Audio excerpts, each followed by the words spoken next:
Venez vivre des aventures en pleine nature et découvrez les richesses de la Seine-et-Marne. Ce poumon vert d'Île-de-France est le rendez-vous incontournable pour de nombreux touristes français ou étrangers.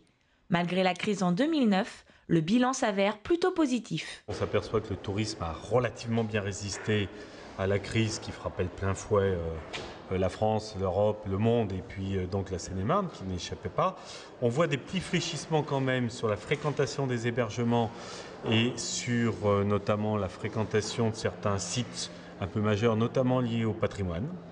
Et par contre, on voit les sites de loisirs qui continuent à avancer et certains hébergements, comme par exemple les gîtes, les chambres et les campings, c'est-à-dire le plein air et le rural, plutôt continuer à augmenter dans cette période.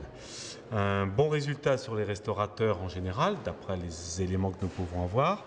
Pour développer davantage le tourisme, le Grickers, bénévole sénémarnais qui partage ses connaissances de l'histoire d'une ville, va être généralisé sur le territoire. Un nouveau moyen de communication va aussi voir le jour. Il s'agit d'un site internet destiné aux partenaires sénémarnais. Le but, valoriser leurs offres et permettre aux visiteurs d'acheter en ligne leurs produits. Pour certains, cette vente en ligne doit être suivie. Il faudrait un accompagnement sous forme d'une cellule ambassadrice, sous forme de soutien, car aujourd'hui, on a plein de législations en France qui sont très très complexes. Et le tourisme est particulier parce que le tourisme touche à de très nombreux points. Ça va de l'eau à la sécurité, à tout un tas de choses. Et s'il y avait cette cellule d'aide et de soutien, je pense que pour beaucoup de petits investisseurs, pour 3 chambres d'hôtes et autres, on leur dirait voilà vos obligations, ce qu'il faut faire. On irait beaucoup plus vite.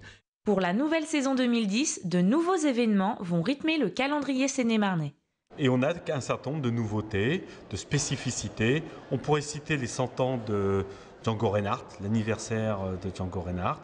On pourrait citer également un nouvel événement autour de la gastronomie qui va s'appeler les marchés d'art culinaire qui aura lieu le dernier week-end de mai autour de la valorisation de la gastronomie, des produits du terroir et de nos restaurants de Seine-et-Marne.